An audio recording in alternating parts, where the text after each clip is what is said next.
نحمده ونصلي على رسوله الكريم اما بعد فاعوذ بالله من الشیطان الرجیم بسم اللہ الرحمن الرحیم سورۃ مریم کا درس مکمل ہوا۔ آپ لوگوں کے علم میں ہوگا کہ میں جب سورت کا اختتام ہوتا ہے اس پر سورت کا خلاصہ بتلاتا ہوں۔ آج آپ لوگوں کے سامنے سورۃ مریم کا خلاصہ عرض کر رہا ہوں۔ سورہ مریم مکی ہے، اس میں 98 آیات اور 6 رکوع تھے۔ دوسری مکی صورتوں کی طرح سورۃ مریم میں بھی اللہ کے وجود، توحید اور بعث و جزا سے بحث کی گئی ہے۔ اس صورت میں اللہ تعالی نے مختلف انبیاء اکرام کے قصص ذکر فرمائے ہیں۔ سب سے پہلے حضرت زکریا علیہ السلام کا قصہ بیان ہوا ہے، جو بوڑھے ہو چکے تھے، ہڈیاں کمزور پڑ گئی تھی، بال سفید ہو گئے تھے، اہلیہ بوڑھی بھی تھی اور بانجھ بھی۔ حضرت زکریا علیہ السلام کی عمر 120 سال اور اہلیہ کی عمر 98 سال تفسیروں میں لکھی گئی ہے۔ بظاہر اب اولاد کا ہونا ممکن نہیں آتا تھا، لیکن پھر بھی اللہ کے سامنے ہاتھ اٹھا دیے اور بیٹا مانگنے سے پہلے بارگاہ رب العالمین میں 3 امور عرض کیے۔ پہلا یہ کہ میں بہت کمزور ہوں، دوسرا یہ کہ میں مایوس نہیں ہوں کیونکہ آپ نے کبھی بھی میری دعا رد نہیں فرمائی، اور تیسرا یہ کہ اس دعا سے میرا مقصد دین کی منفعت ہے۔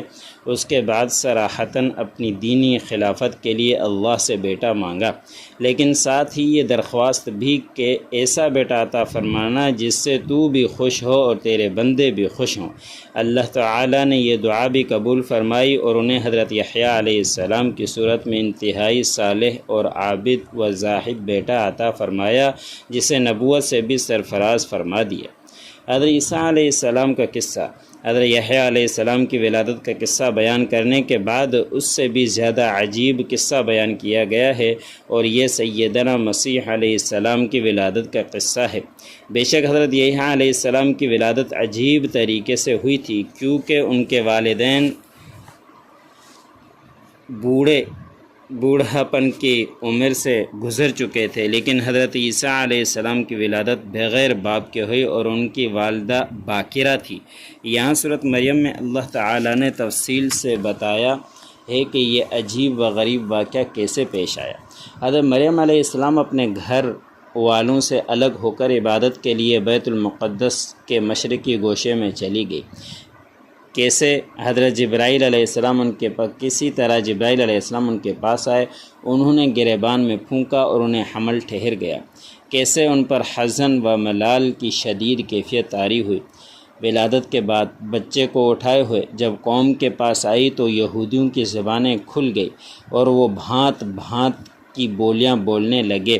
حضرت مریم علیہ السلام نے اللہ کے حکم سے بیٹے کی طرف اشارہ کیا تو ماں کی گود میں لیٹا ہوا بیٹا بولنے لگا، اور اس کی زبان سے سب سے پہلے کلمہ جو نکلا وہ یہ تھا، انی عبداللہ، یقیناً میں اللہ کا بندہ ہوں۔ دنیائے رنگ و بو میں قدم رکھنے کے بعد زندگی کے اس موڑ پر، جب کہ ابھی آپ بولنے کی عمر تک نہیں پہنچے تھے، معجزانہ انداز میں اپنی والدہ کی پاک دامنی بتانے کے لیے بولے بھی تو آپ کی زبان سے پہلا کلمہ ہی ایسا نکلا جو آپ کے بارے میں غالی قسم کی عیسائیوں کی کھڑی کی گئی شرکیہ عمارت کو دھڑام سے گرانے کے لیے کافی ہے۔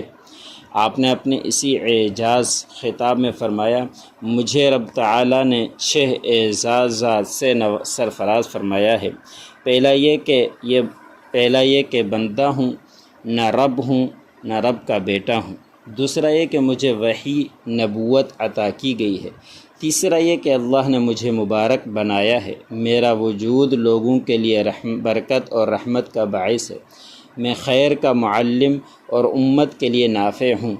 چوتھا یہ کہ مجھے دوسرے انبیاء کی طرح شرعی امور و عبادت کا مکلف بنایا گیا ہے۔ ان میں سے نماز اور زکوٰۃ کا آپ نے خاص طور پر ذکر فرمایا، جو کہ ان دونوں عبادات کی اہمیت و عظمت کی دلیل ہے۔ پانچویں یہ کہ میں اپنی والدہ کا فرما بردار اور عزیز و قارب کا خدمت گار ہوں، میری طبیعت میں تواضع ہے، کبر و غرور نہیں ہے۔ چھٹا یہ کہ مجھے دنیا اور آخرت میں امن اور سلامتی کی خوشخبری سنائی گئی ہے۔ حضرت عیسیٰ علیہ السلام کے اعجازی شان لی ہوئی ولادت یہود و نصارہ کے درمیان اختلاف کا باعث بن گئی۔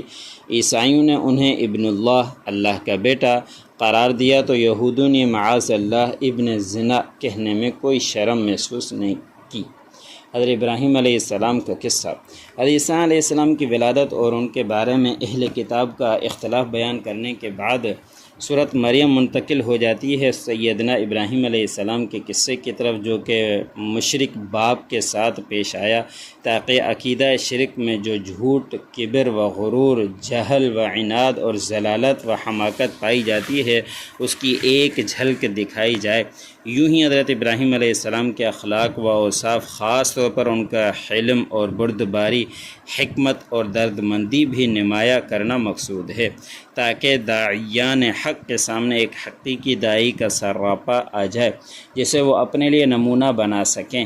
اسی طرح اس قصے سے یہ سبق بھی ملتا ہے کہ حق کی دعوت اور حق پر استقامت کی وجہ سے حضرت خلیل پر کیسے باران رحمت نازل ہوئی، ان کی نسل میں ایک بڑی امت پیدا ہوئی، ان کی اولاد میں انبیاء، صلحاء اور بالخصوص حضرت خاتم النبیین صلی اللہ علیہ وسلم پیدا ہوئے۔ اور یہ بات بڑی عجیب ہے کہ دنیا کی ہر قوم اور ہر ملت ان کی طرف اپنی نسبت کرنے میں فخر محسوس کرتی ہے۔ سورۃ مریم بتاتی ہے کہ جب حضرت ابراہیم علیہ السلام نے شعور کی آنکھیں کھولی تو اپنے والد کو بت پرستی میں مبتلا پایا۔ جب آپ کو نبوت سے سرفراز کیا گیا تو آپ نے دعوت توحید و اصلاح کا آغاز اپنے گھر ہی سے کیا اور اپنے والد کو نرمی اور محبت سے سمجھانے کی کوشش کی۔ باوجود باپ کے مشرک ہونے کے آپ نے اپنی گفتگو میں ادب کا پہلو ملحوظ رکھا، لیکن آپ کا والد آزر دھمکیوں پر اتر آیا اور کہنے لگا، اگر تم بتوں کو برا بھلا کہنے سے باز نہ آئے تو میں تمہیں سنگسار کروں گا اور تم مجھے ایک طویل زمانے تک چھوڑ دو۔ جب مسلسل دعوت کے باوجود نہ آزر راہ راست پر آیا اور نہ ہی قوم کی سمجھ میں آپ کی دعوت آئی تو آپ محض اللہ کی رضا کی خاطر عراق سے شام ہجرت فرما گئے۔ اللہ کے لیے قوم اور خاندان کو چھوڑنے کا صلہ اللہ نے یہ دیا کہ حضرت اسماعیل علیہ السلام، حضرت اسحاق علیہ السلام، حضرت یعقوب علیہ السلام کی صورت میں ان سے کہیں بہتر بیٹے مونس و غم خوار عطا فرما دیے۔ اس کے بعد حضرت مریم، حضرت موسیٰ، حضرت ہارون، حضرت اسماعیل، حضرت ادریس علیہ السلام کا تذکرہ کرتی ہے اور بتاتی ہے کہ ان انبیاء کے جانشین ایسے لوگ ہوئے جنہوں نے نمازیں ضائع کی، جانشین ایسے لوگ ہوئے جنہوں نے نمازیں ضائع کی اور خواہشات اور شہوت کی بندگی کا راستہ اختیار کر لیا۔ اس کے بعد بتایا گیا کہ مشرکین بعث و جزا کا انکار کرتے ہیں، انہیں جہنم کے ارد گرد ضرور جمع کیا جائے گا۔ سورت کے اختتام پر بتایا گیا ہے کہ مومنوں کے لیے اللہ تعالی دلوں میں محبت پیدا کر دے گا اور موجودہ مجرموں کو بھی پہلے مجرموں کی طرح ہلاک کر دیا جائے گا۔ جو لوگ اللہ تعالی کی مرضیات کے سامنے اپنی خواہشات کو فنا کر دیتے ہیں اور خالص اسی کے ہو کر رہ جاتے ہیں، ان کی محبت انسانوں کے قلوب میں پیدا کر دی جاتی ہے، جو کہ حقیقت میں نتیجہ خیز ہوتی ہے۔ خود باری تعالیٰ کی محبت کا جیسا کہ صحیحین اور مسند احمد میں روایت ہے کہ رسول اللہ صلی اللہ علیہ وسلم نے فرمایا کہ اللہ تعالیٰ جب اپنے کسی بندے سے محبت کرتا ہے تو جبرائیل علیہ السلام کو بلا کر اطلاع دیتا ہے کہ میں فلاں بندے سے محبت کرتا ہوں، تم بھی اس سے محبت رکھو۔ جبرائیل اس سے محبت کرنے لگتے ہیں، پھر آسمانوں میں اعلان کر دیتے ہیں کہ اللہ فلاں بندے سے محبت کرتے ہیں، تم بھی اس سے محبت کرو۔ چنانچہ آسمانوں والے اس سے محبت کرنے لگتے ہیں، پھر زمین والوں کے دلوں میں بھی ان کی قبولیت اور محبت رکھ دی جاتی ہے۔ اس کے برعکس جب اللہ تعالیٰ کسی بندے سے ناراض ہوتے ہیں تو اس کی اطلاع جبرائیل کو دیتے ہیں، جبرائیل اسے نفرت کرنے لگتے ہیں، پھر سارے آسمان والوں کو اس کی اطلاع دیتے ہیں، چنانچہ وہ سب سے نفرت کرنے لگتے ہیں، پھر اس نفرت کا اثر زمین پر بھی ظاہر ہوتا ہے اور زمین والے بھی اس سے نفرت شروع کر دیتے ہیں۔ بس یہ سورۃ مریم کا خلاصہ تھا۔ اللہ ہم تمام مسلمانوں کو قرآن پاک کے اوپر عمل کرنے والا بنا دے۔